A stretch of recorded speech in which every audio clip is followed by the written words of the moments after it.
que agora em janeiro vai fazer 8 anos do nosso trabalho.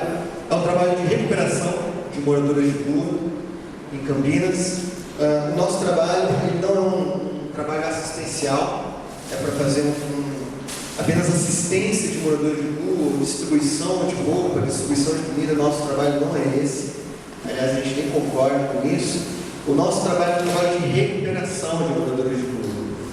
É um trabalho de reintegração, de realmente acompanhar a vida desse morador de rua e realmente resgatá-lo da rua, tirar daquela vida, tirar daquela vida de vícios, inclusive, muitos deles viciados em drogas, bebidas. Então esse é um dos nossos objetivos ali na Seara Urbana. A gente funciona hoje com 2 fases, a gente chama, né? Fase 1, a gente sai toda sexta-feira de madrugada nas ruas de Campinas, de sexta para sábado, e aí a gente vai fazer um contato com os moradores de rua. A gente costuma ir ali naquela região da 13 de Maio, na Catedral, quem conhece Campinas ali, e ali a gente vai fazendo esse contato com os moradores de rua. O nosso trabalho não é um evangelismo de impacto, tá? O nosso trabalho é de relacionamento. Ali a gente vai para conhecer esse morador de rua, a gente vai realmente para ser amigo desse morador de rua, a gente vai ali para entregar a nossa vida para ele possa confiar na gente, a gente possa confiar nele. É um trabalho de relacionamento que a gente faz. Então, na sexta-feira a gente vai até eles, conversa, tenta entender qual é a realidade deles, por que estão ali naquelas ruas, como a gente pode ajudar, o que a gente pode fazer para tirar aquelas pessoas daquela condição de morar na rua. E todas as sextas-feiras a gente vai ali.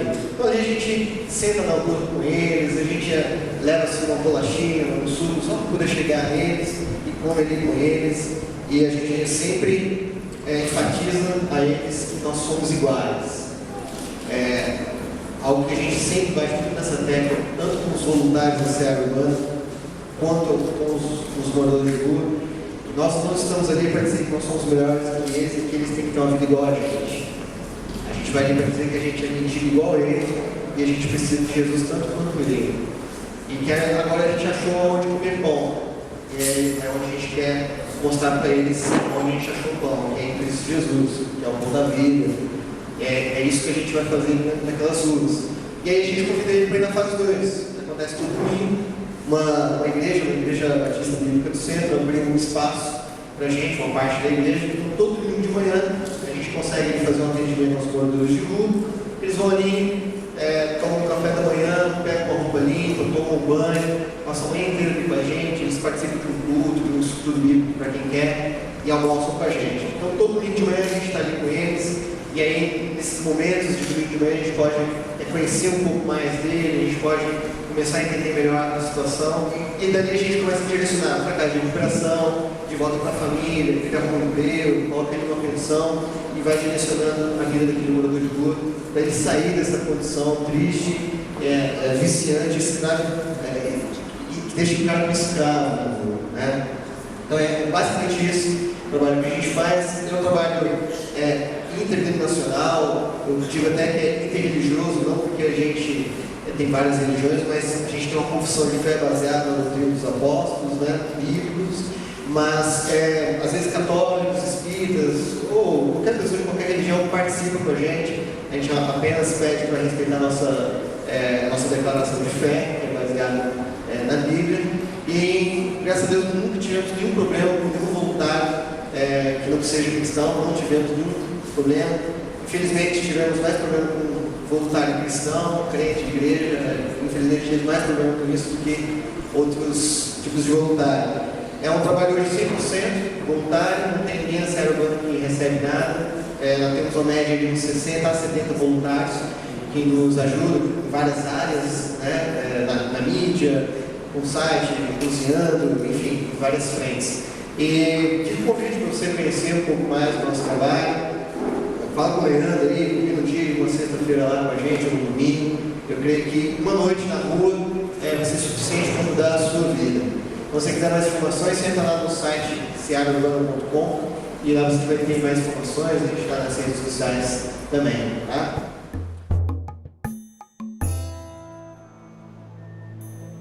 Bem, mas o meu objetivo hoje aqui não é falar de seara urbana, mas sim de missões urbanas. E quando a gente fala de missões urbanas, logo abre-se vários paradigmas, né? Estamos falando de paradigma, então eu vou falar bastante sobre paradigma hoje com vocês, na nossa conversa. Eu acho que tem muitos paradigmas para a gente falar de missões urbanas. Para a gente poder nos situar melhor, quando a gente está falando de Brasil, né? Somos brasileiros, vivemos no Brasil, a nossa vida está aqui. 85% da população brasileira vive em centros urbanos. 85% de quase 200 milhões de habitantes moram em centros urbanos. Então, quando a gente fala de missões, eu gosto mais da palavra missão, eu acho que a gente não tem várias missões, mas a gente tem uma missão só. Quando a gente fala de missão, a gente não tem como vincular a missão do cristão sem falar em urbano. No Brasil que tem 85% da população que vive em áreas urbanas, quando a gente fala de missão, a gente não tem como falar de missão a não ser urbana, no nosso Brasil. É claro, Deus chama pessoas para ir para a África, chama pessoas para ir, às vezes, em alguns lugares do interior do Brasil, que são mais rurais, ou outros países mais rurais, mas para a grande maioria dos cristãos, para a grande maioria dos nós brasileiros, vivemos em centros urbanos. Então, se a gente fala de missão, impreterivelmente a gente está falando de missão urbana, não tem como desvincular. Então, a nossa conversa vai ter que seguir nesse prisma, nesse olhar. Que missão no Brasil, no nosso meio, é urbana.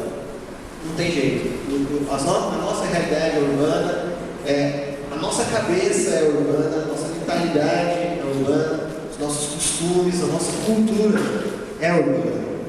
Eu não sei você, eu nasci em Santo André, no ABC Paulista. Morei no Rio, depois fui para Belo Horizonte, voltei para Santo André, fui para São Paulo e estou em Campinas. Dá uma boa corrida aí. Mas sempre centros urbanos. Eu não sei ser de outra forma, não ser urbano. Eu tenho saudade, às vezes, do metrô e do trem de São Paulo, né? Para quem já pegou, como é que você tem saudade do inferno, né? Mas eu tenho saudade daquilo, porque eu não sei ser de outro jeito. Eu gosto de andar de ônibus, eu gosto de colocar um foninho, de ouvir música, e andar pela cidade. Eu gosto. Eu sou urbano, acho que muitos aqui não sabem nem de onde vem o leite, né? Acho que vem da caixinha lá do supermercado, não sabe que vem da praia, o ovo vem da caixinha do supermercado, não sabe que vem da galinha. A gente está acostumado com locais rurais, a gente é urbano, nossa cabeça é urbana, nosso coração é urbano. Então, se a gente fala de missão, não tem como não falar de missão urbana, tá? Quando a gente está falando, pode passar para mim o slide? Quando a gente fala de missões urbanas, eu acho que para a gente entender melhor missões urbanas, a gente deveria começar a conversar sobre o que não é missão urbana. Para a gente começar a tratar de paradigmas, né? Às vezes a gente tem alguns paradigmas do que é missões urbanas. Então, acho que o primeiro paradigma está aí representado. O primeiro paradigma, missões urbanas, não é evangelismo. Matheus, como assim? Bem, quando a gente fala de evangelismo, infelizmente, não só a semântica dessa palavra, mas a prática dessa palavra, ela mudou do sentido original. O evangelismo deveria ser viver, divulgar o evangelho de Jesus. Mas se você perceber, na maior parte das nossas igrejas evangélicas do Brasil, o evangelismo está praticamente ou totalmente atrelado a evento. Infelizmente, na maior prática das nossas igrejas evangélicas no Brasil, evangelismo é um evento.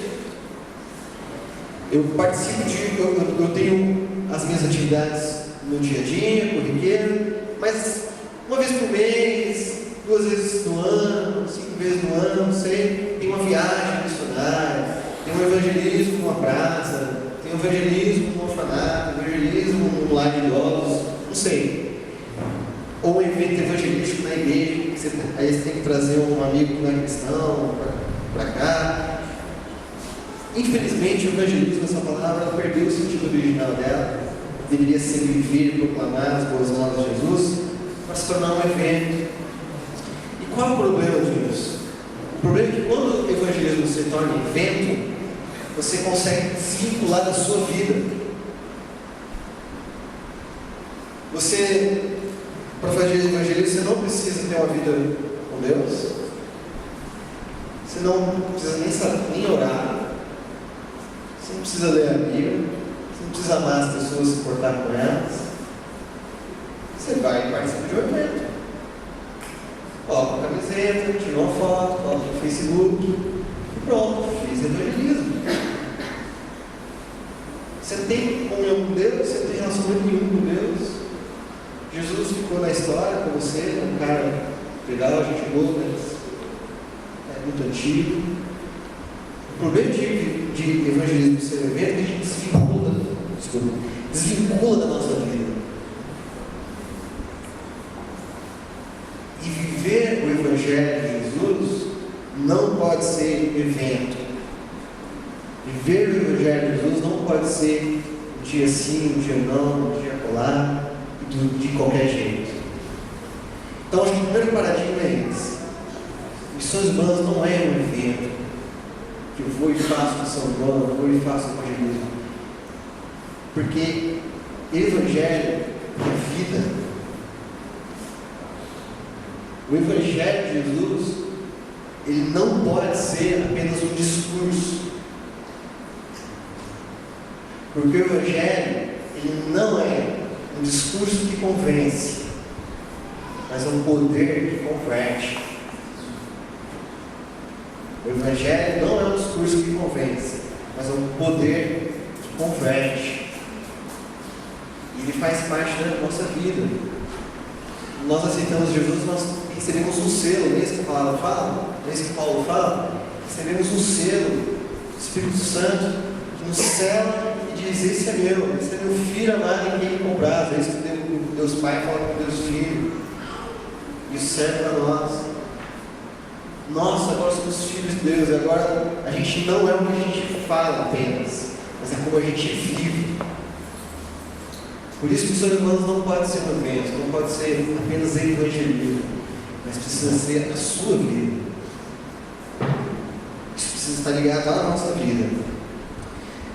O próximo paradigma que nós temos, que Missões Urbanas não é uma ação rural. Tá? Por que eu estou falando isso? Aí, se você puder fazer a inscrição do curso, você vai entender melhor, né? Eu estou porque o Leandro já está craque nisso. Transição do rural para o urbano, né? Eu não acho que não aguenta mais nem ouvir falar disso, né? Mas a gente, até como brasileiro, nós temos pouco tempo de país, 500 anos é pouco, comparado a tantos países da Europa, por exemplo, na Ásia, no Oriente Médio, enfim. A gente ainda tem um pouco da mentalidade rural. E se a gente for ainda falar de brasileiros cristãos, infelizmente muitas das nossas práticas ainda também são rurais. A gente ainda está acostumado com a visão de um mundo um pouco rural demais. E aí, quando a gente se depara com um travesti,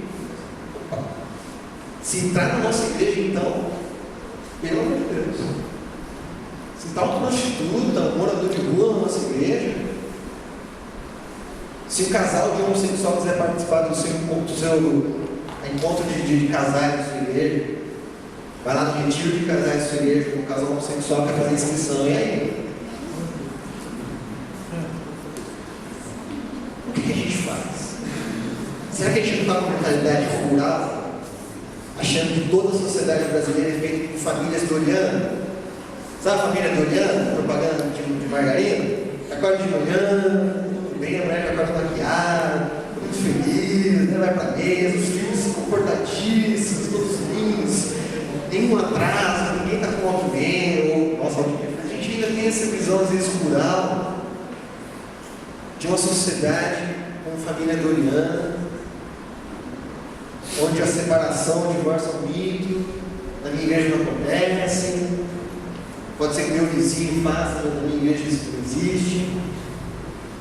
E aí são filhos de outro casamento, que convivem com os filhos de um outro casamento, e aí separam de novo, e vai casar com outra mulher que já tem os filhos de um outro casamento, eles vão morar junto, e aí um traz os filhos de um casamento, a mulher traz os filhos do outro casamento, eles vão viver junto agora. Meninos e meninas que nunca se conheceram e agora precisam viver junto porque os pais se casaram de novo. A gente ainda vive às vezes num meio rural. Esquece que nós estamos numa sociedade urbana, onde a tecnologia está aí, ó, aqui, está em todo lugar. E a gente ainda tem uma mentalidade às vezes rural.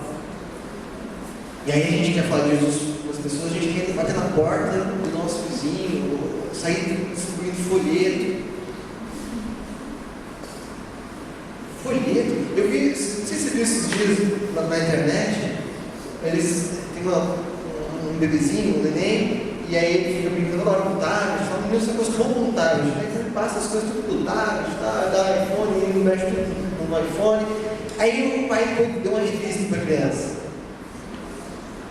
Aí o pai abre a revista e a criança tenta passar a página como se fosse tablet.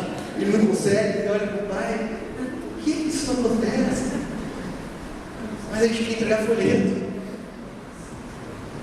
Uma sociedade urbana. Aí a gente vai cuidar das nossas crianças, a gente vê com aquele fanelógrafo da década de 60, até cheirando mofo. Uma criança que assiste Shrek, que acessa a internet, que sabe mexer no computador melhor que o pai e a mãe. Porque às vezes a gente não assimilou, nós estamos num Brasil urbano, não é mais rural. Então nossas práticas de missão, ela precisa mudar, né? Do rural para o urbano. Agora é urbano, não tem como a gente escapar disso mais. E eu creio que é um caminho sem volta. É um caminho sem volta agora. Você gostando do novo de internet, gostando do novo de computador, caminho sem volta. Meu avô tem 70 e tantos anos, mexe no Facebook, mexe em tudo, gosta, fala com ele mais pelo Facebook do que pessoalmente. Mas meu outro avô não, foi criado na roça mesmo, no interior de Minas Gerais. Alguém conhece Tabirinha de Mantena? Mantena, você conhece Mantena? É verdade? É sério? Achei que só minha família era de lá. Caramba, eu preciso conversar com vocês, tá? A edição não fez. Foi a viagem mais incrível da minha vida, 2000. Fui para o interior, lá para Tabirinha de Mantena, Barra de São Francisco, que é ali divisa com o Espírito Santo, ver de onde eu vim, as origens. Foi a viagem mais fantástica da minha vida. Mas meu avô é de Tabirinha de Mantena. Cidadezinha com, na época eu acho que tinha 5 mil habitantes, não sei quanto tem mais. Mas a gente tem que fazer o rural. Próximo paradigma que nós temos é que missões urbanas é trabalhar com tribos urbanas, ou eu trabalho com ação social, eu trabalho no orfanato, eu trabalho numa creche. A gente assimilou às vezes missões urbanas. Quem faz missões urbanas são os caras loucos. Esse caras meio doidão assim, tá? Esses caras fazem missões urbanas. Aí ele vai falar com cheiro dos caras, ele vai ouvir a música dos caras, ele vai entrar no mundo dos caras. Missões urbanas porque é muito louco. E aí eu vou trabalhar só com punk, vou trabalhar só com skatista, vou trabalhar, sei lá, com qualquer outro tipo de tribo urbana. Ou então a gente tem a mentalidade, missões urbanas é ajudar os pobres, então eu vou fazer ação social, eu vou ajudar a criança carente, eu vou distribuir cesta básica nas favelas. Eu acho que isso tudo faz parte, sim, de missões urbanas. Mas não é apenas trabalhar com grupos segmentados. Porque a igreja não deveria ser segmentada. A igreja é uma família estendida. A palavra de Deus fala isso, né? Quando você entra nessa família, você tem pais, mães, irmãos, novos pais, novos irmãos, novas mães. cuidam de você, estão ao seu lado. Mas deveria ser assim, né? Porque não é secretário. Nós somos uma família. E missão nada mais é do que falar, gente, a gente tem uma família grande, de um pai enorme, que ama cada um de nós e quer que mais pessoas façam parte dessa família. Basicamente, essa é a nossa missão, divulgar que existe uma família maior. Uma família que existe problema, sim, mas uma família que ama um ao outro, que ajuda quando está passando necessidade. Como o Leandro trouxe aqui agora, né? A necessidade de um irmão de vocês, não conhecido da igreja, um membro da igreja. É o irmão de vocês. É o irmão nosso, né? Irmão nosso. Então, missões urbanas não é trabalhar com grupos limitados. Só os poucos que vão fazer missões urbanas. Missões urbanas é para quem é cristão, entendeu que tem uma missão e vive em contexto urbano. Se todos vocês que vivem em contexto urbano, amigão, sinto dizer, você é missionário urbano. Ou me alegro de dizer, você é missionário urbano. Charles Spurgeon, ele fala o seguinte: todo cristão ou é missionário ou é impostor.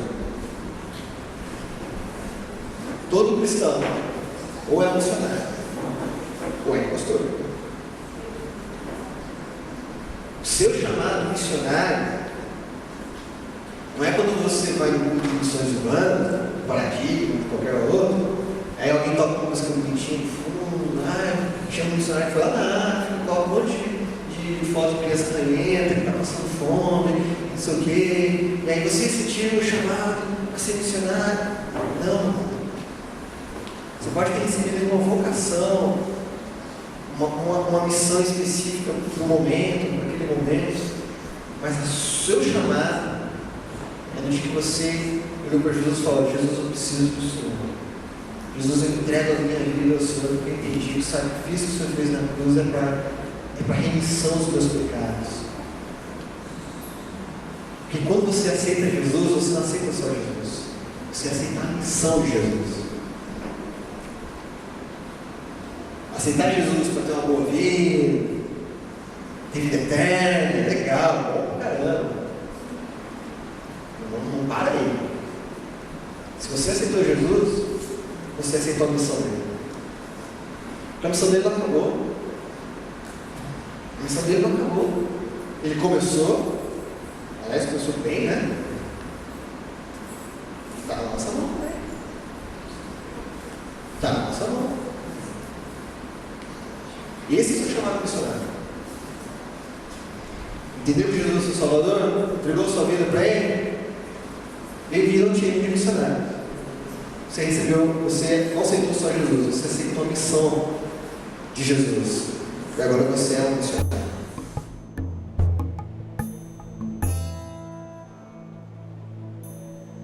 Então, o que são missões urbanas? Então, agora a gente vai partir mesmo do que é. Agora, o que são as missões urbanas? Bem, quando a gente está falando de missões urbanas, a gente vai voltar nessa questão de viver em missão. E foi o que a gente teve numa aula de vida missional, que é viver em missão. Exatamente para a gente nunca desvincular a nossa vida da nossa missão. Então, missões urbanas é viver em missão. E viver em missão, por exemplo, no seu trabalho, não é mandar e-mail de PowerPoint com um versículo bíblico para o colega do lado. Viver em missão não é como a sua vizinha conta que ela traiu o marido, fez qualquer coisa e você enfia o dedo na cara dela, você vai para o inferno porque você está traindo seu marido ou qualquer outra coisa. Viver em missão é você encarnar a pessoa de Cristo em você. É você falar assim, ó, eu tenho um exemplo a ser seguido. Eu tenho alguém que deixou exemplos, e mais do que deixar exemplos, porque ele morreu, ele está vivo, ele ressuscitou, amém? Está vivo, Jesus está vivo. Mais do que exemplos do que ele deixou, ele deixou um selo em você. Ele vive em você. E aí as pessoas, quando olharem para você, não tem que ver o Leandro, o Mateus, o pastor X, o pastor Y. É preciso ver Jesus. O teólogo chamado El Moody, ele fala o seguinte: de 100 homens, ou de 100 seres humanos, um lê a Bíblia, os outros 99 lerão o cristão. De 100 homens, um lê a Bíblia, os outros 99 lerão o cristão. Nós somos a Bíblia desse mundo. Nós estamos vivendo um período onde as pessoas não querem mais saber de igreja. Crentes não querem mais saber de igreja. E aí, se crentes não querem mais saber de igreja, está de saco cheio. Quem dirá que não é cristão? E infelizmente essas igrejas que estão na televisão estão enaltecendo bem isso, né? Se tivesse só a igreja na televisão hoje no Brasil, sinceramente, acho que eu ia ficar em casa. Por isso que nós precisamos de ver missão.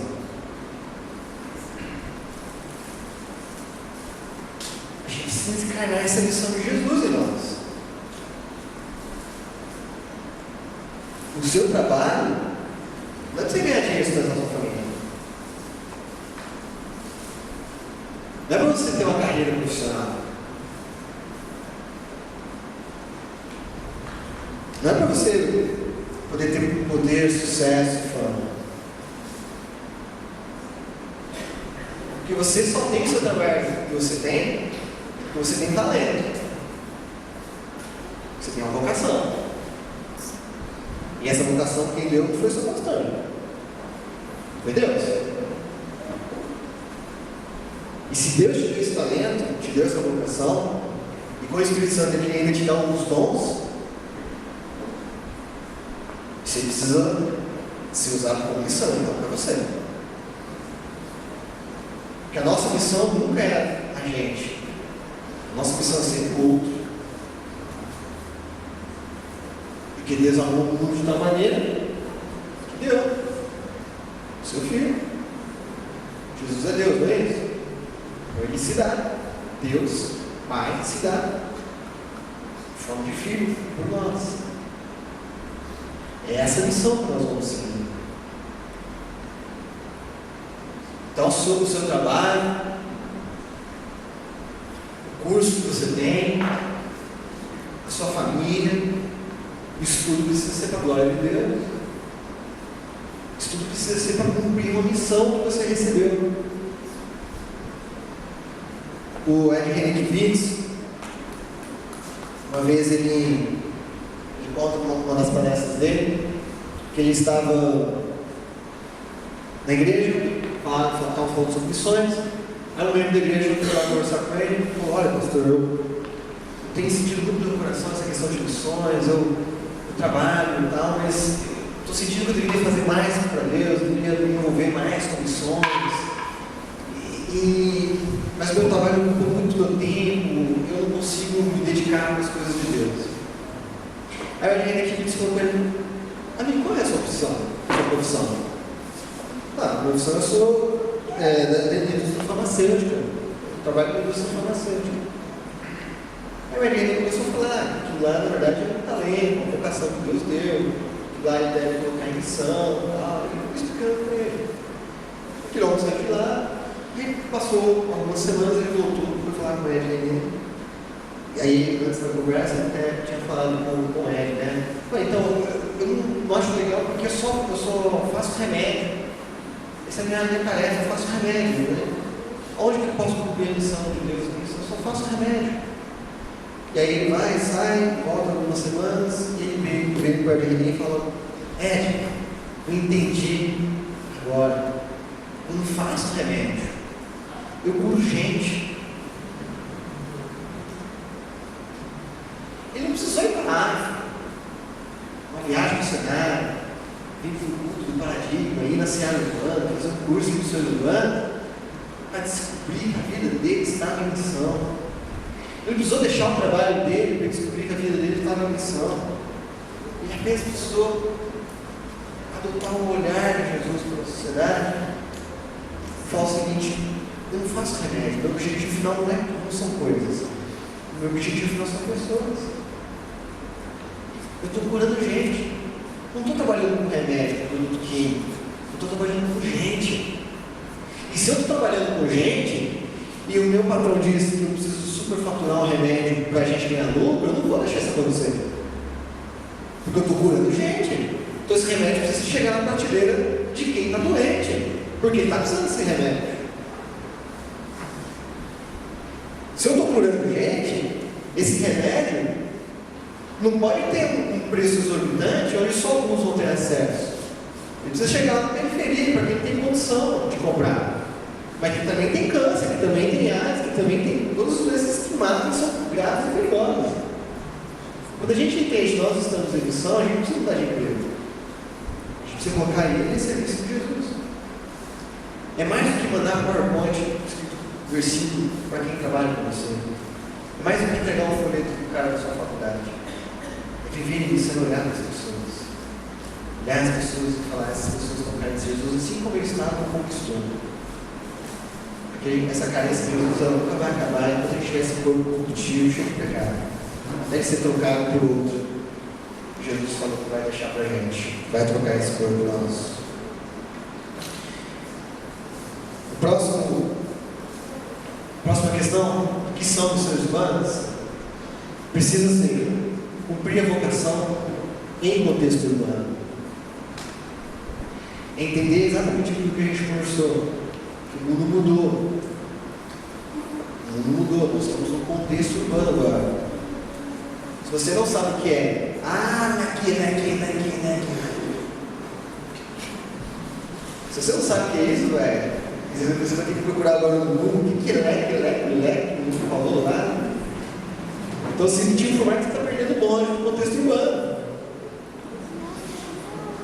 Não estou dizendo que você tem que consumir tudo que não presta, ou tudo que é besta e bobo, como mas é estar antenado com o que está acontecendo no mundo. Nós estamos em contexto urbano. As coisas já não são mais como era 40 anos atrás, 30 anos atrás. Então, uma pesquisa que mostra sobre salto transgeracional. Salto transgeracional é quando muda-se uma cultura de geração para geração. Então tem lá a geração na década de 50, com um tipo de música, um tipo de carro, um tipo de cabelo, um tipo de pensamento, Aí vai para a década de 60, década de 70, tal. Você vê que vai mudando as gerações, a cultura, como enxerga a vida. Isso se chama salto transgeracional.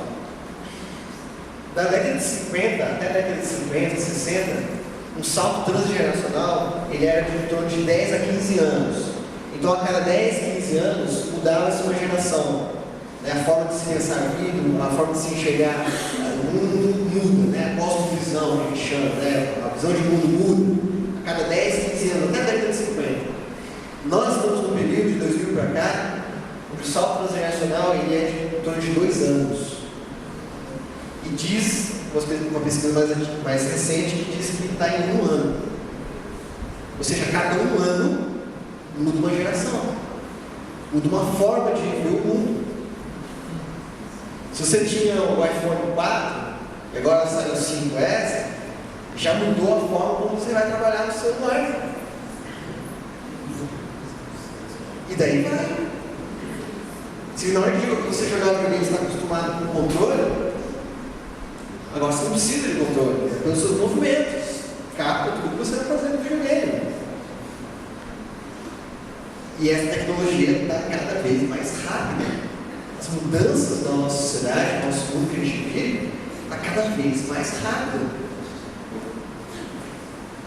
A ideia não é ficar comprando iPhone quando lançar o próximo. Não é consumir. O que eu estou falando aqui não é para consumir tudo que vier. O que eu estou dizendo é ficar atento, antenado, que o mundo está mudando. O mundo está mudando e a gente precisa acompanhar essa mudança, a gente precisa estar atento. Para você, na hora de uma pregação, falar o que nem ninguém entendeu o que é. Alguns entenderam, mas eu acho que a gente não sabe o que é o Walkman. A gente precisa estar ligado, porque o mundo mudou. E a gente precisa estar atento a isso. Próximo e último ponto que eu queria tratar com vocês. Que missões humanas são, ou é, compreender a geração e a cultura. Nós precisamos compreender a geração e essa cultura nova. Quando eu estou falando em compreender, eu não estou querendo dizer que diz no Salmo 1. Você não deve se assentar à roda dos escarnecedores.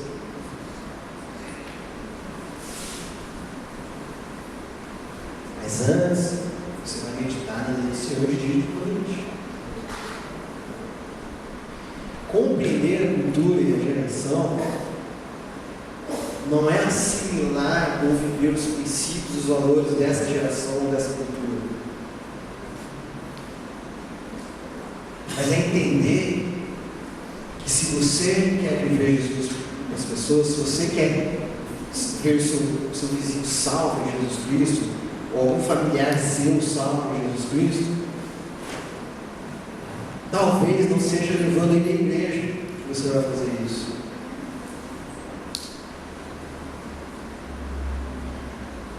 Antes que você jogue pedra ou tire daqui, o que eu estou querendo dizer é que a gente precisa estar sensível às pessoas. As pessoas. Porque pessoas têm necessidades. E essas necessidades é tarefa da igreja de Jesus Cristo. Não dessa igreja, não da minha igreja, mas do corpo de Cristo. Existe apenas uma igreja. A gente que esquartejou o corpo de Cristo e dividiu em vários. Mas a igreja de Deus só enxerga uma igreja, não enxerga várias. Enxerga uma igreja. É feito por aqueles queridos pelo sangue de Jesus. Só essa igreja que ele enxerga. Ele não olha para a placa para enxergar a igreja dele, olha para o coração para enxergar a igreja dele. Quando nós entendemos que somos igreja, que nós devemos ser igreja na vida das pessoas. Porque enquanto a igreja for um lugar onde eu vou, não quem eu sou, a gente nunca vai chegar onde Deus quer, e nunca vamos ser quem Deus quer que nós sejamos. Não estou falando comigo, vai, você tem que ir com todo mundo embora daqui. O que eu estou querendo dizer é que o domingo, o sábado ou a sexta-feira que a gente vai para a rua, ela não pode definir quem nós somos. Porque fica fácil colocar máscara, não é isso? A gente viu aqui? Assim fica fácil, mistério. Com máscara fica fácil. Mas é no dia a dia que nós vamos mostrar o que é ou quem é a igreja de Jesus. É na forma como nós lidamos com as pessoas, a forma como nós enxergamos as pessoas, a forma como nós estamos sensíveis a essa cultura e a essa geração. Nós estamos vendo uma cultura tão fútil, gente. Quem é mais antigo aí percebe isso nitidamente. Uma futilidade extrema extrema, onde o que é essencial é jogado para escanteio, não importa, mas o que é fútil é exaltado e enaltecido. O Big Brother dá 2 milhões de reais e está todo mundo vidrado no Big Brother. E aí uma irmãzinha da nossa igreja está passando dificuldade. E aí, o que importa é o Big Brother, o fantástico vai passar por cada um. A gente precisa compreender essa cultura e essa geração. Eu estou vendo bastante gente da terceira idade aqui. Senhoras e senhores da terceira idade, eu clamo a vocês. Ajuda a nossa geração. Ajuda a minha geração. Está fútil. Não liga para a gente, não liga para a família, não liga para Jesus, não liga para nada.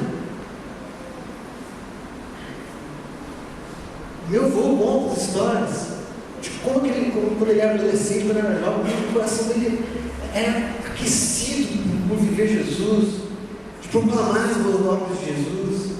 Eu sei que você da terceira idade, você tem isso no seu coração, você sabe o que eu estou falando. Ensina a gente, não desiste da gente não. Não desista dessa geração nova não, por favor. E adolescentes mais novos aqui, não desprezem os mais velhos. Não desprezem seus pais achando que porque não mexe com o Facebook, não sabe nada da vida.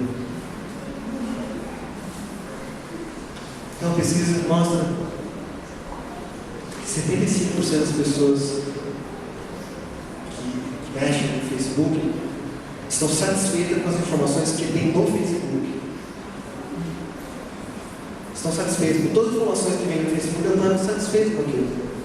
Então não precisa ver jornal, não precisa investigar o que está acontecendo no mundo.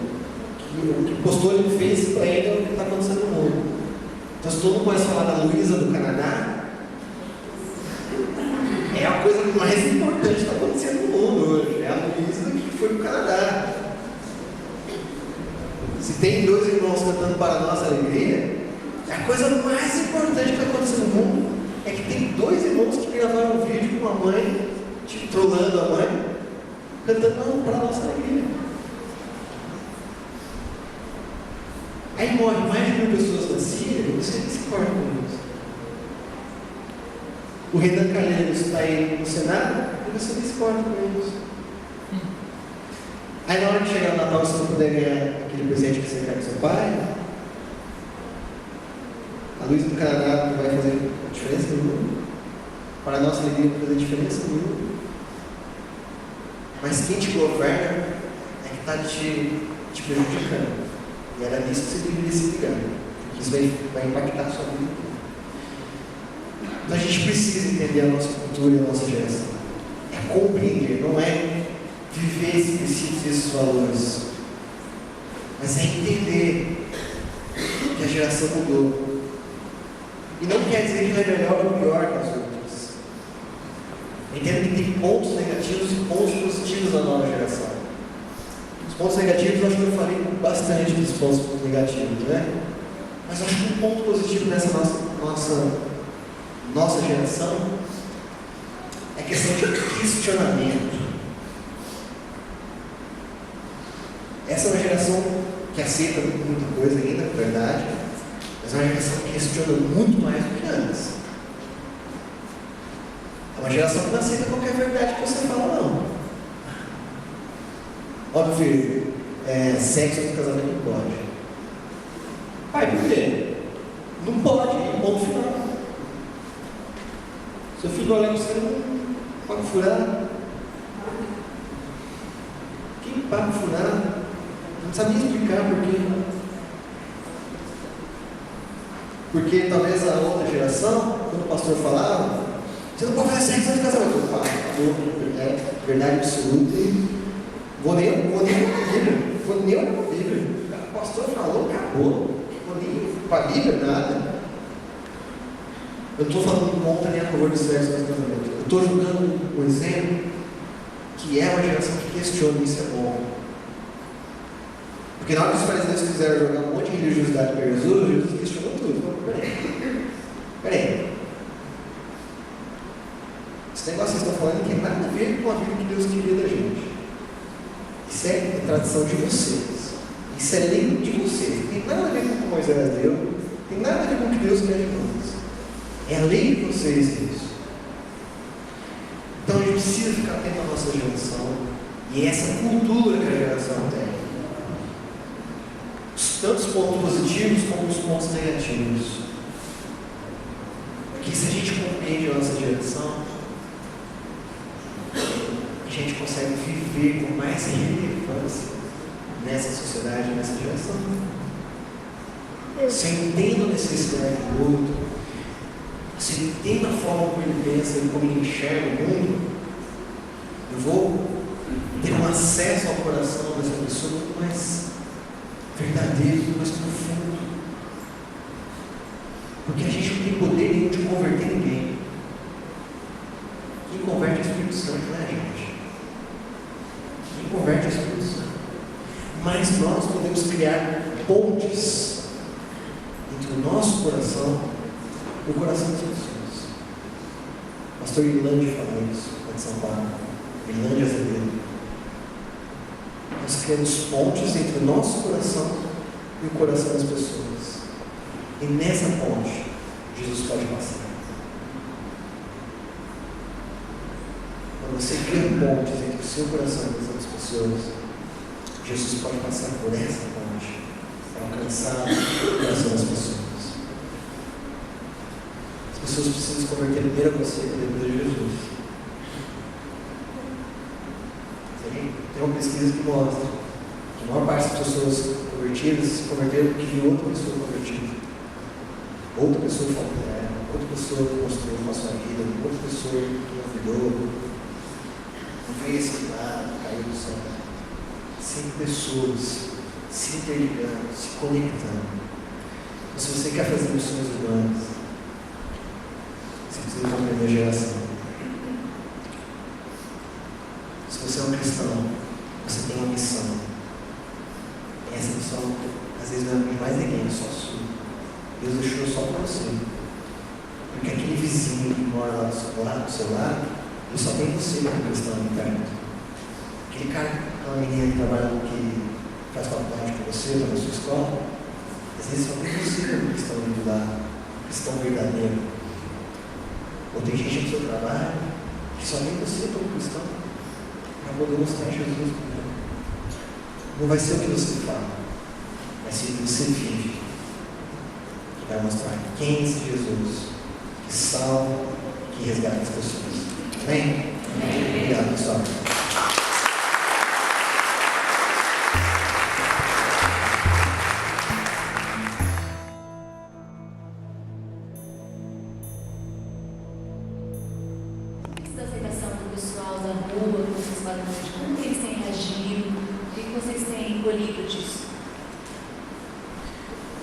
A reação muito boa, porque eu lembro uma vez, eu estava conversando com o morador de rua, aí passou uma senhora, uma outra igreja, deu um folheto para ele, falou assim: ajuste a pessoa, você precisa sair dessa vida aqui é as graças, que vai acabar com você, não sei o quê, se não aceitar Jesus vai para o inferno, e deu um folheto para ele e foi embora.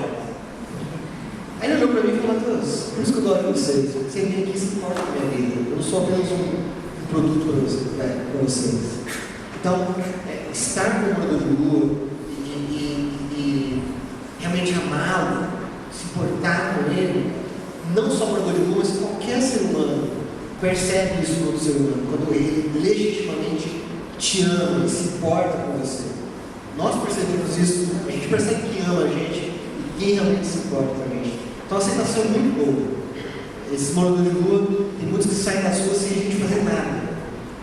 Só a gente lá convidando eles para o prêmio de domingo, a gente dá as palestras, a gente conversa, ora com eles, uma hora eles vai para uma carga de pressão sozinho, volta para a família, arruma um emprego, vai para uma pensão, depois ele fala para a gente: Matheus, estou fora das ruas. Eu entendi tudo que vocês falaram, foi ótimo, e agora estou fora das ruas. E ele tomou a iniciativa.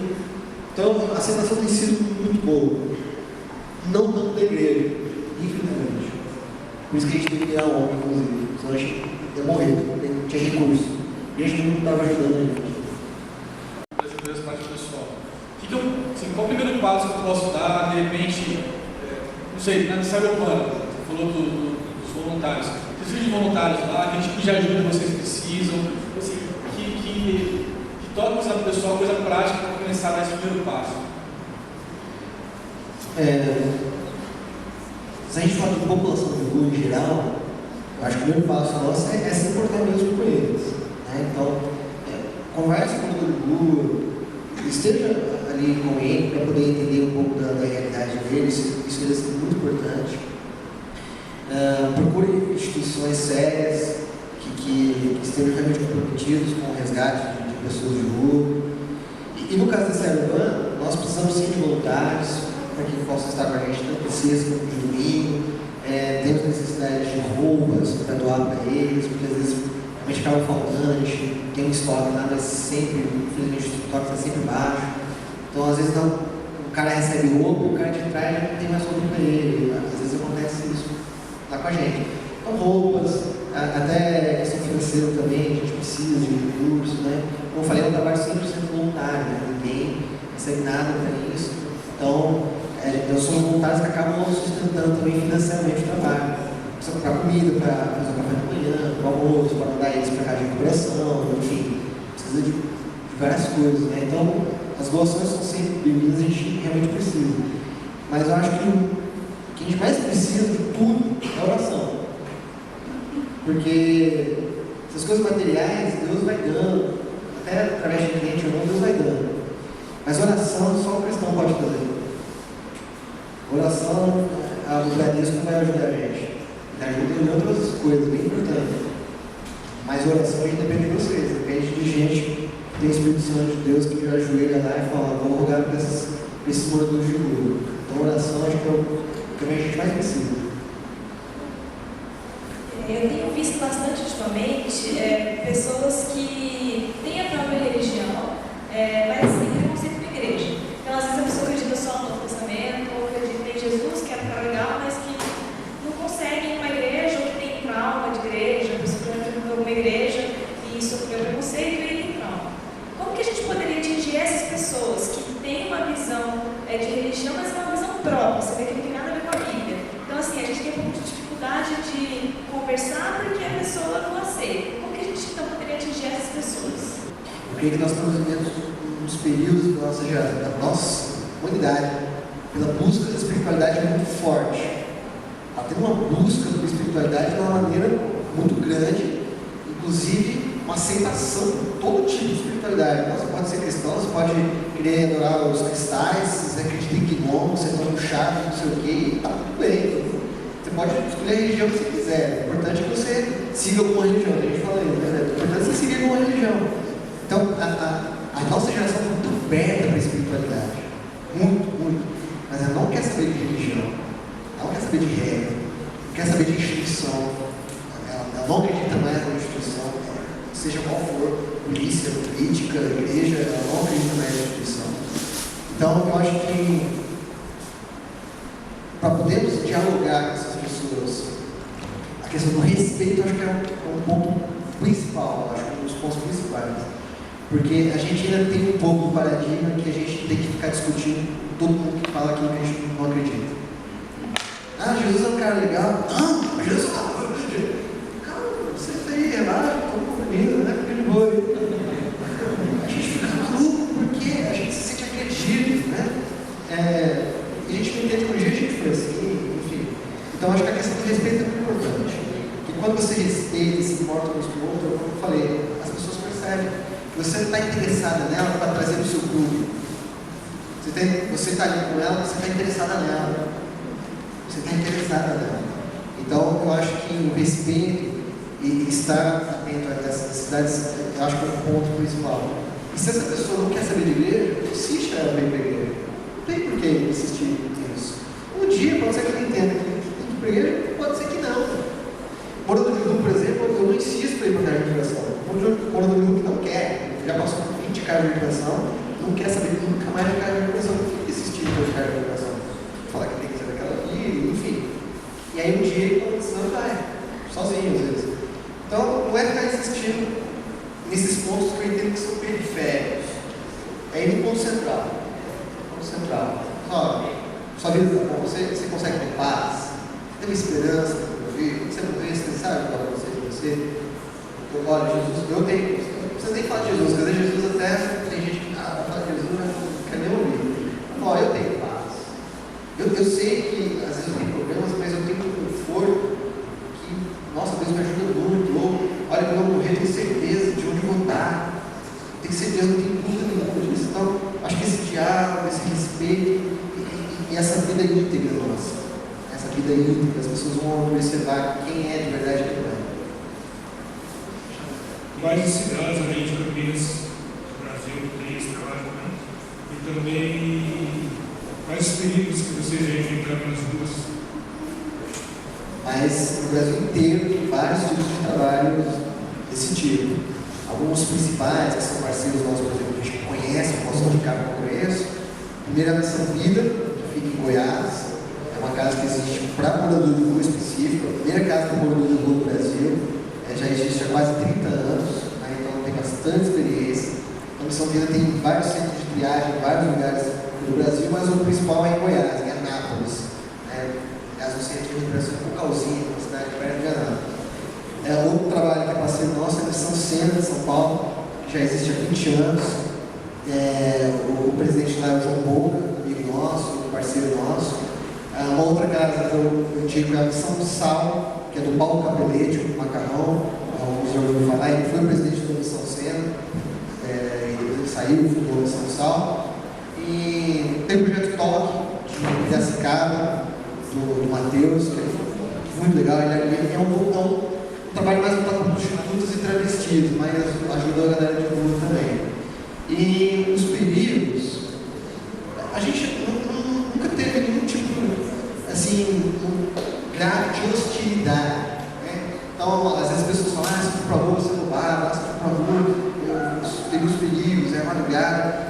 Eu acho que sim, tem os perigos se você for sozinho, se você for fazer de qualquer jeito. Mas quando você está com um grupo, você está com gente que já está fazendo isso há alguns anos, a gente tem os líderes que toda sexta-feira está ali com o grupo, vai direcionando, a gente vai com o colete, que identifica a gente, então os policiais nos conhecem, os moradores nos conhecem, as pessoas da região nos conhecem, então é mais seguro fazer desse jeito.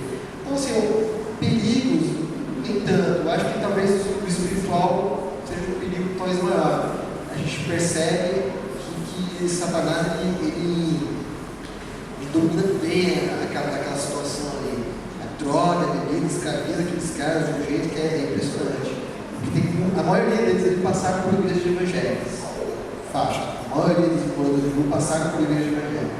Então eles sabem muito de Bíblia, encontram pastor na rua, missionário na rua, encontram de tudo na rua, né? Então acho que o perigo espiritual aí talvez seja um pouco melhor. Então a oração, ter essa vida íntegra, eu bato muito nessa tecla, eu acho que nos livra desses perigos, assim, né? De Satanás querer trabalhar com a gente, envergonhar e fazer outras coisas. Eu tenho amigos que falam assim, nossa, às vezes eu conto alguma situação, você falou assim, você sempre cuida das pessoas, sempre pensando no próximo, tudo. E eu realmente não fico, né, sabe? Porque Deus, não sei o que, tentando ali, né? É isso. Mas ao mesmo tempo, eu já me deparei com uma situação de que a pessoa falou assim, nossa, você é crente? Para mim isso foi um pouco ruim, na questão assim, poxa, eu falei assim, mas a sua surpresa, não, é porque você não usa saia comprida, assim, você tem um cabelo moderno, você tal, né? Então, às vezes, eu fico com um pouco de bloqueio, dependendo da pessoa, de realmente falar um pouquinho mais a fundo. Eu fico assim, eu falo, será que agora é o momento? Será que eu falo? Mas eu sempre assim, na hora do almoço, uma refeição, se a gente está conversando, eu peço licença um pouquinho, faço minha oração antes de começar. Não assim, quero dar um bom exemplo, é o meu costume. Mas, às vezes, eu realmente tenho essa dificuldade e já convidei alguns amigos para vir em algumas programações, por exemplo, como o Paradigma. Obrigada. vai dar, tal. Não, sempre que há alguma oportunidade, e tudo, sempre estou falando, ai, nossa, graças a Deus, aconteceu isso e tal. Mas eu realmente, às vezes, tenho essa dificuldade de transmitir, eu acho que despertar, de repente, esse interesse da pessoa em conhecer um pouquinho mais. E não vir à igreja, mas me conhecer e falar assim, poxa, Miriam, eu queria saber um pouquinho mais disso. Mas, sim, uma dica que você pode dar para saber trabalhar isso. Eu acho que mudou muito a forma como a sociedade enxerga a igreja. Mudou muito a forma como a sociedade enxerga um crente. Então, eu tenho um pastor que eu falo que é o meu mestre, é o cara que me direcionou para o chamado vocacional, o pastor Exaltino Gomes, Coelho Filho. Eu falo que ele é o meu mestre. Ele falou que na década de 70 ele trabalhava no banco, estava pastoreando e trabalhando no banco. Aí teve um assalto no banco. O cofre, subiu um negócio do cofre. Aí a polícia chegou todo mundo e tal. E aí o delegado chegou pro dono do banco, né? Falou, olha, falta mais alguém para interrogar todos os funcionários. Olha, tem mais um, mas é um exaltino, mas ele é pastor, ele não precisa não. Os delegados não investigaram ele, porque ele era pastor, década de 70. O Ariovaldo Ramos, que é o pastor, né, atual hoje, né, ele falou que um dia ele foi no concessionário e ele estava querendo financiar um carro e aí perguntaram a profissão dele. Ele falou que era pastor. Aí o cara olhou para ele, só um momentinho. Voltou, ele voltou, olha, infelizmente não vai poder, não sei o quê. Então assim, mudou a forma como a sociedade enxerga um crente, um pastor. Então um crente, antigamente, na década de 70, era aquele cara santo, né? Que era os Bíblias, né? Como se fossem os Bíblias, o livro com a Bíblia debaixo do braço e tal, até gravado e tal. Nossa, não fala palavrão perto dele, porque o cara, né, vai gostar, ele é santo e tal. Hoje não. A igreja é safada, é o cara do Malafaia, é o cara de Macedo, quer saber de dinheiro. Então mudou a visão. Então, quando alguém fala assim, nossa, Mateus, nem sabia que você era crente, eu graças a Deus. Que bom, você não achou que eu era crente. Porque se você está me assimilando como esse crente consumista, que consome a religião, e não é um discípulo de Jesus, obrigado, amigo, eu não quero ser identificado com essa raça, porque não tem nada a ver com cristão. Tem que criar um outro nome, menos cristão.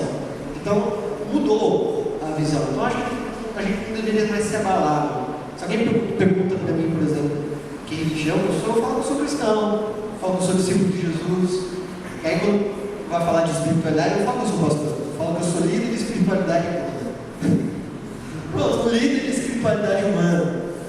Legal, não sei se eu falo que sou pastor. Se eu falo que sou pastor, infelizmente a gente afasta as pessoas, bloqueia muito, né? Então, acho que o que você tem feito é o que é necessário. É viver os princípios de Jesus aqui, atender as necessidades das pessoas e às vezes a gente trabalhar menos pelos resultados. Porque às vezes a gente é muito viciado pelo resultado. Ah, estou falando do de rua, ninguém se converteu. Ah, estou falando do de rua, ninguém saiu da rua.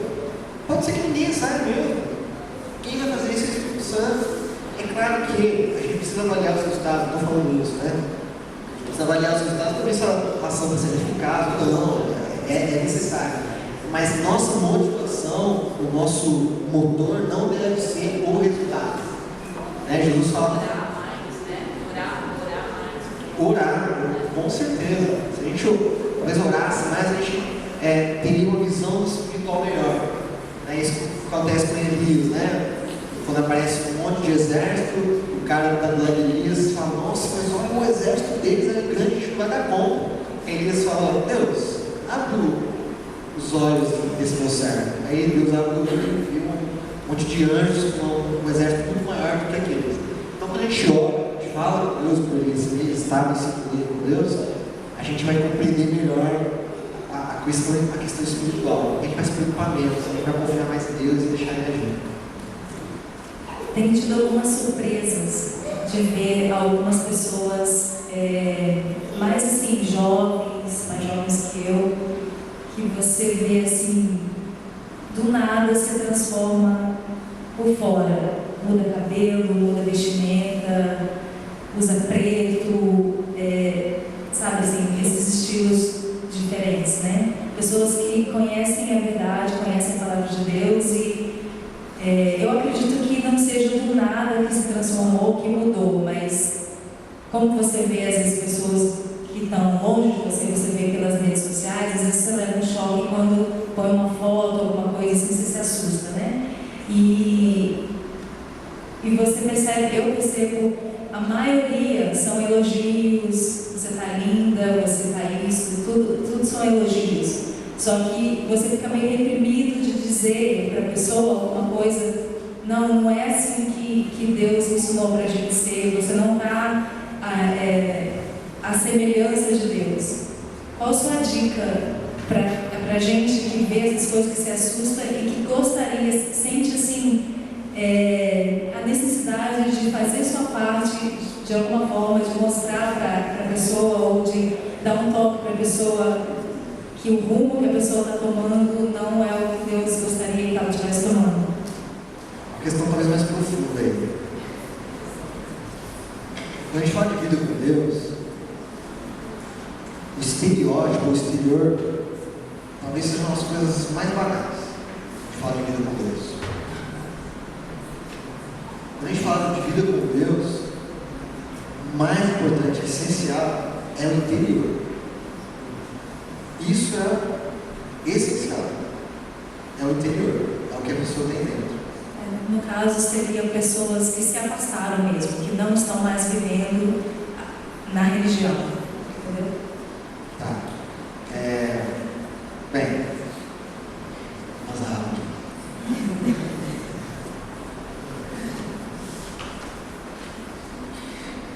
De pessoas que se afastaram do Evangelho,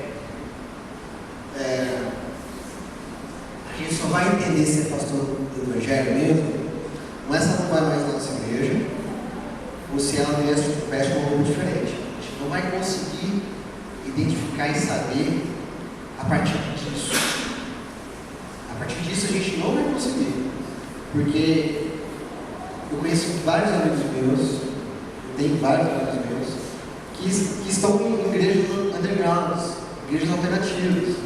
Tem um amigo meu que chama Capitão, ele é tatuador, e ele abriu uma igreja em São Tomé das Letras, Minas Gerais, que é uma região de malucos, né? Quem conhece lá, é a região que, pelos místicos, é considerada uma das 7 maiores regiões onde tem misticismo no mundo. Tem fontes de energia, enfim, cristais e de tudo. E abriu uma igreja lá. Só que se ele abrisse uma igreja lá, em São Tomé das Letras, o pessoal fosse de terno e gravata, cantasse Cassiane, desculpa, não ia fazer efeito nenhum para aquela comunidade específica em São Tomé das Letras. Então, ele era barbudão, ele tem os 2 braços tatuados até o pulso, ele é pastor, e lá ele abriu uma igreja onde muita gente se converteu a Jesus, de verdade, aceitou o perdão de Jesus, tiveram transformações internas profundas, que é onde Deus trabalha principalmente, mas que fumavam maconha ainda. Olha que louco isso. Ele tinha uma igreja onde no culto, às vezes, tinha gente que acendia um baseado. O que ele vai fazer? Ah, não, todo mundo está fumando baseado, pode pagar, só pode ficar aqui quem não estiver fumando baseado. A igreja inteira vai embora, não fica ninguém. Lá, na realidade dele, ele falou que não tem que aceitar baseado. Então, o que importa mais, realmente é o interno, nem tanto o externo. Eu acho que às vezes, sim, o externo vai mostrar o que internamente a pessoa está sentindo. Eu concordo com isso. Você vê gente depressiva, gente com tendências suicidas, e aí usa preto, e está sempre cabisbaixo, enfim, ouve certas músicas depressivas, você consegue perceber, mas não dá para a gente definir. Se você olha o Camundongo, que é esse pastor amigo meu, você fala, esse cara é o mais louco que eu já conheci na minha vida, esse cara não tem nada de Jesus. Mas porque a gente está acostumado a avaliar a pessoa pelo estereótipo. E aí quando a gente vê Deus escolhendo Davi, ele fala exatamente isso. O homem vê o exterior, mas Deus vê o interior. Ele vê o coração. Então, eu acho que o que vai identificar as pessoas que elas estão longe do Evangelho é se elas não estão vivendo mais os princípios, os valores de Jesus. Não da minha igreja, das nossas leis, das nossas tradições. Esses encargos internos. Eu acho que a partir disso que a gente pode identificar. Eu fui criado em igreja evangélica. Eu sou 6ª geração de protestantes da minha família. Eu descobri esse dia que eu tenho tataravô pastor. Eu não sabia. Mas eu tenho bisavô pastor, avô pastor e meu pai pastor. Você vê que maldição não pode ser hereditária. Brincadeira. Eu sou pastor. Mas chegou na minha adolescência, eu não saí da igreja, nunca saí da igreja. Mas eu saí dos caminhos de Jesus. Eu usava droga, ia pra balada, bebia muito, ficava com um monte de menininha. Mas domingo, lá na igreja, firme e forte lá. Todo mundo achava que era um crente.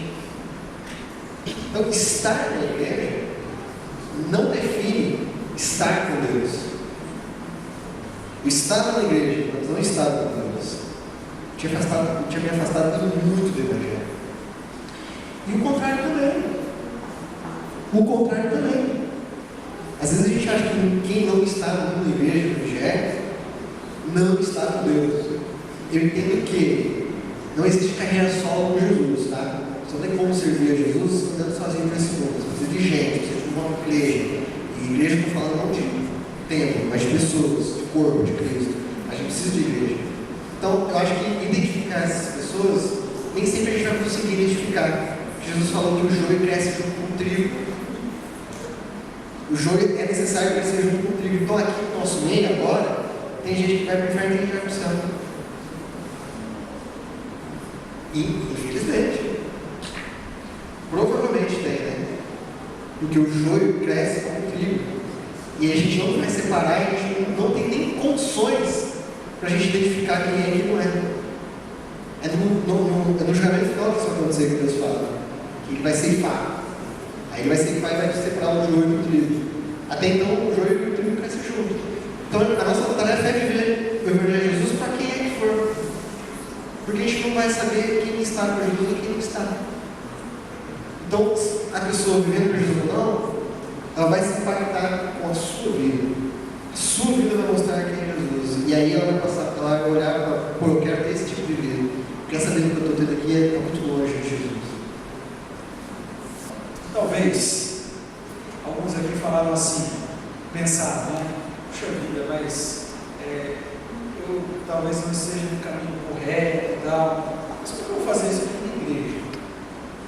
Eu queria perguntar o seguinte: se você, pastor, já teve algum momento em que conflitou alguma coisa, aquela história da parábola do filho pródigo, o irmão mais velho que fala assim, mas isso, sabe, esses conflitos dentro da própria igreja, a igreja falando assim, não, mas olha, esse caminho e tal, se houve isso, como que você e tantos outros que você falou que tem contato, contornam isso aí para desenvolver esse ministério?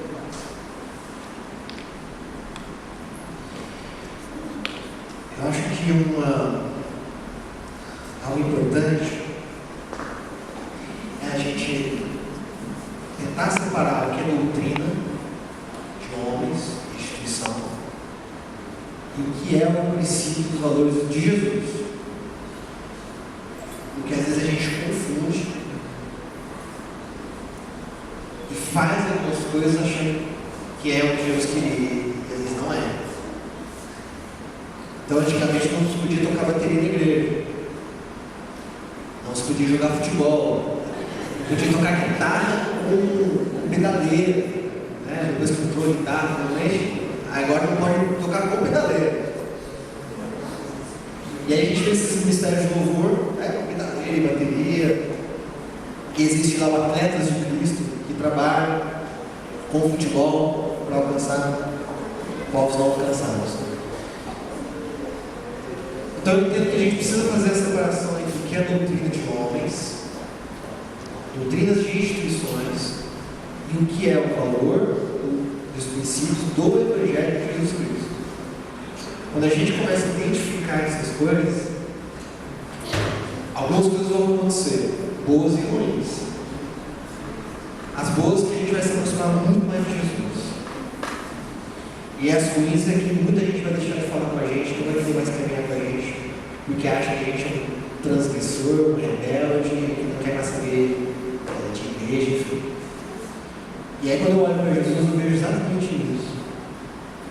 Era um cara onde os fariseus, que eram os líderes da religião, odiavam e queriam inclusive matá-lo.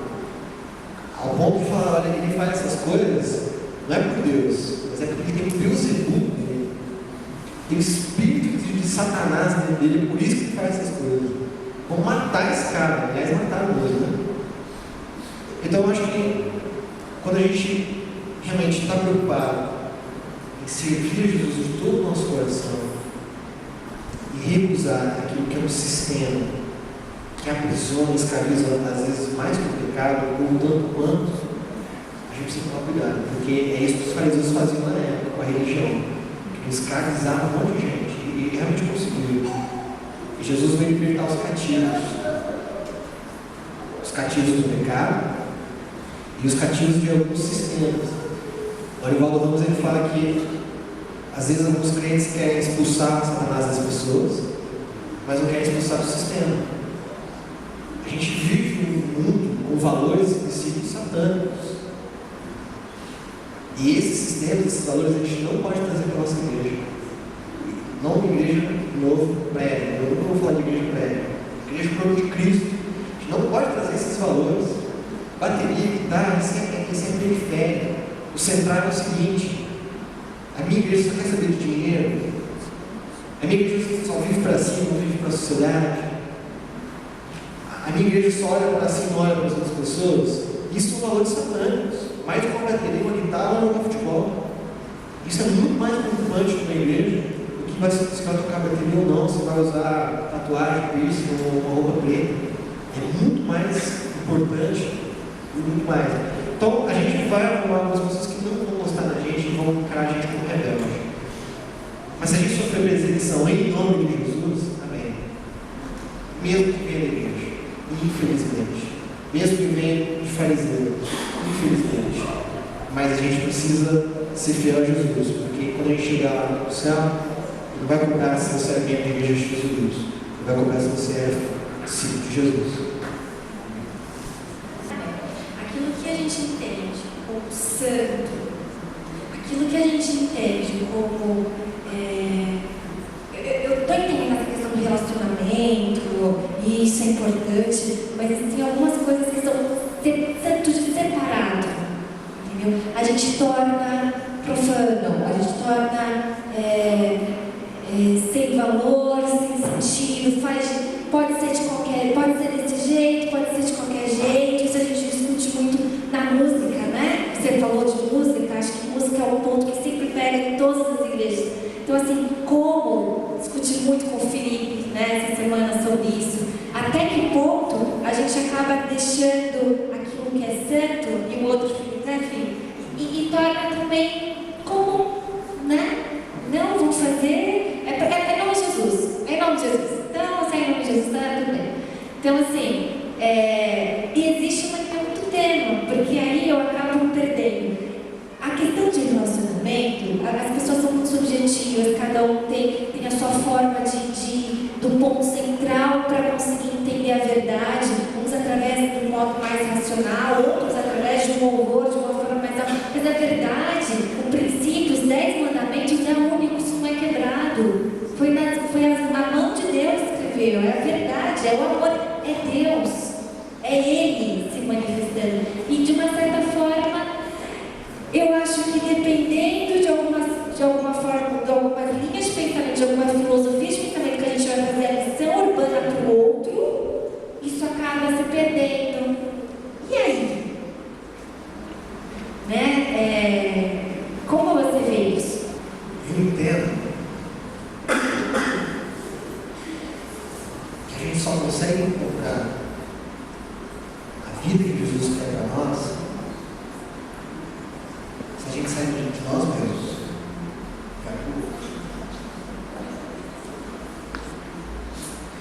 Quando a gente vive uma espiritualidade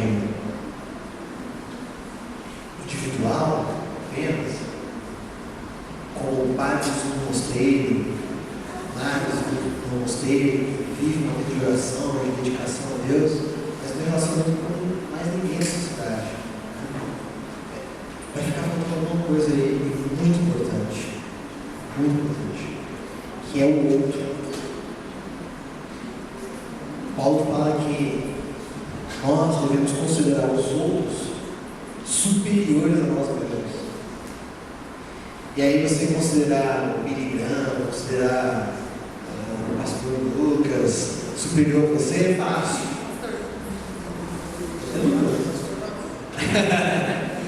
Aí é fácil, entendeu? Esses caras são da hora, tipo. Mas você vai considerar superior o cara que estuprou seu filho? O cara que matou seu irmão?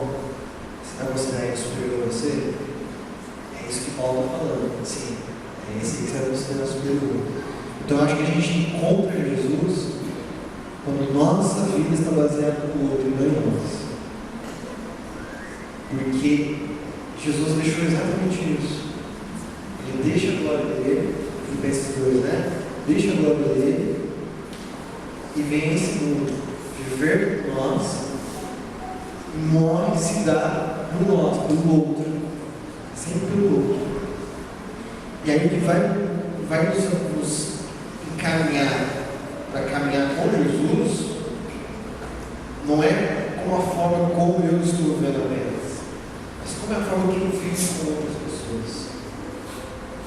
Porque uma pessoa no mosteiro, beleza, legal com Deus, mas sim em contato com outras pessoas, em contato com o pecado, com o mal, com o roubo, assalto, prostituição e tantos valores que às vezes o mosteiro está reservado disso. É aí que a gente vai realmente perceber que tipo de espiritualidade nós estamos vivendo, que tipo de vida nós temos com Jesus, quando nós olhamos para o outro, quando o outro é a nossa referência, não nós mesmos. E aí a gente consegue entender a questão do tradicionalismo e a tradição. A tradição é aquela que diz em Atos 2, né? E perseveraram na doutrina dos apóstolos. Essa é a tradição dos apóstolos. Não apóstolos Valdomiro, Santiago, do Diabo de Deus. Apóstolos bíblicos. Esses apóstolos bíblicos, essa tradição. E o tradicionalismo é aquilo que veio sendo arrastado por anos, por exemplo, lá do farisaísmo, e que a gente traz achando que é uma vida com Deus, é exatamente aquilo lá. Mas não tem nada a ver com o Evangelho de Jesus. Então, o tradicionalismo é a fé morta dos vivos, e a tradição é a fé viva dos mortos. A fé viva dos mortos, desses apóstolos que morreram, mas com a fé viva. E o tradicionalismo é a fé morta, que não é aquilo que Deus quer para nós, mas que a gente insiste em viver aquilo, porque a gente acha que é o aprender um dia, como o pastor do Sérgio falou que é, então não é. A gente pisa em maneiras de falar essas coisas. Então a gente sempre se voltar para a Bíblia. A palavra de Deus é o nosso guia, o Espírito Santo é o nosso guia para a gente entender se a gente está no caminho ou não. Ainda tem, concordo com você.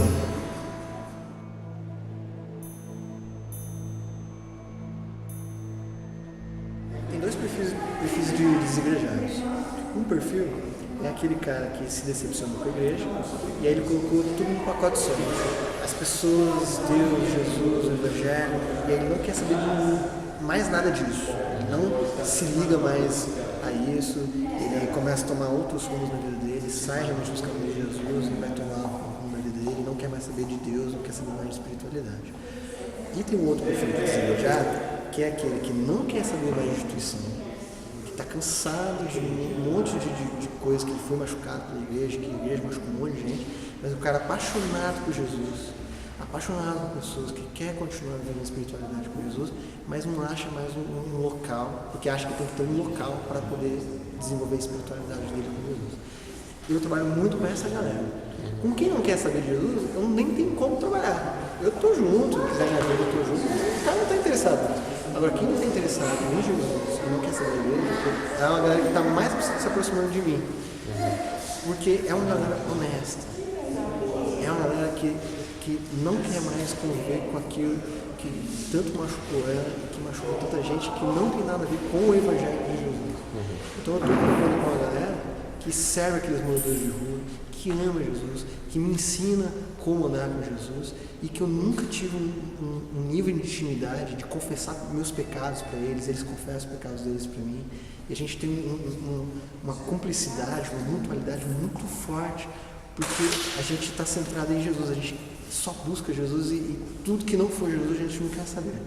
Não quer saber se é seara urbana, se é ações na cidade, se é curso, não importa quem é a pessoa de Cristo, porque é só Ele que tem condições de unir pessoas. A religião não tem essa condição, a política não tem essa condição, nada tem essa condição de reunir intimamente para que essas pessoas se amem de verdade, se doem umas pelas outras. Só Jesus consegue fazer isso. Nenhuma outra religião, a religião não consegue fazer isso. Só uma espiritualidade centrada em Jesus que faz isso. Né? Então, acho que são dois tipos de desigrejados. E eu não tenho dificuldade nenhuma, mas a instituição tem muita dificuldade com quem não frequenta a igreja. Frequenta a igreja não é de Deus. Ponto. Não consegue dialogar com as diferenças. Aí eu acho que está o grande problema. E aí, se não consegue dialogar com quem não frequenta a igreja, quanto mais quem frequenta o terreno de macumba, quanto mais com quem frequenta mesa branca, aí, nossa, se quem não frequenta a igreja do capeta, esse é o próprio capeta. E aí não tem diálogo, né? Esse diálogo interreligioso, que cristão não tem de jeito nenhum, que aí é ecumenismo, é do capeta, não pode. É dialogar com o diferente, sim. Não é sentar à roda dos esclarecidos, não é isso. É dialogar, é conversar, é poder viver junto. É totalmente possível isso. E Jesus foi condenado porque ficava com essa galera, né? Pecador, é o glutão, só come não beberrão, só fica com prostituta. Você pega o Novo Testamento, Jesus estava mais na rua com as pessoas do que no templo com os fariseus. Muito mais, é amplo, assim, é gritante a diferença. Você pegar as ocorrências, é gritante, né? Existe um quê de Deus, existe uma marca de Deus em todas as culturas. Em todas as culturas. É muito interessante, muito interessante. Então, mostra em tribos indígenas, antiguíssimas lá da África, por exemplo, que estão esperando um Messias, e estão esperando uma pessoa que vai trazer um livro que vai revelar sobre um Salvador que vai vir para salvar a humanidade. Olha isso, né? E nunca teve contato com nenhum cristão, nunca teve. Mas anseia por aquilo. E aí foi um missionário lá, conheceu e apresentou Jesus, o livro, a Bíblia. É esse cara que a gente está esperando. Se converteu, a tribo inteira se converteu porque todos estavam esperando ele. Então, aí quando a gente não tem esse diálogo com o diferente, com o outro, a gente perde essas oportunidades de Deus se revelar através de nós. E a pessoa, entendi que é Jesus. Tem um exemplo nessa questão da cultura, é porque às vezes a gente quer evangelizar as pessoas e não quer apenas passar os valores e os princípios de Jesus. A gente quer implementar uma cultura nossa, que às vezes nem tem a ver com o evangelho de Jesus. Então eu lembro de uns missionários americanos que foram numa tribo africana e as mulheres lá usavam os seios para fora, não tocavam nada, né? Ficavam nuas, né?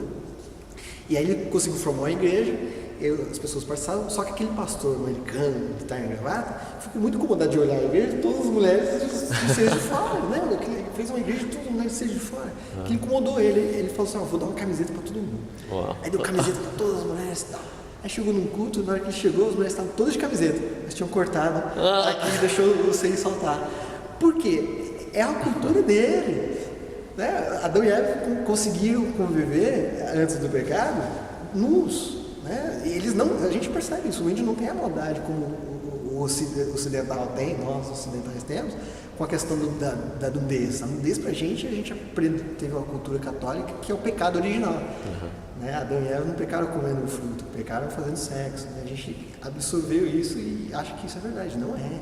O sexo é dado por Deus uma beleza divina. O sexo é divino. Deus, quando mandou o homem se multiplicar, o pecado nem tinha entrado no mundo. O sexo é perfeito, o sexo é divino. É dado por Deus, feito por Deus, pro homem, pra mulher mesmo. Né? Homem e mulher. Enfim, mas eu acho que esse diálogo religioso é importante. A igreja perde em compreender outras culturas e ela acaba não amadurecendo aquilo que ela precisava amadurecer porque se fechou em guetos. A gente só vive nós, a nossa cultura gospel. A cultura gospel está aí, né? Cultura gospel, só ouço música gospel, roupa gospel, só gospel, tudo gospel. E aí Deus fala assim, ó, a gente é sal e luz no mundo. Se a gente não está misturado com o mundo, a gente não consegue ser sal. Não tem como ser salgado num cantinho da panela. Só precisa estar misturado, para salgar tudo.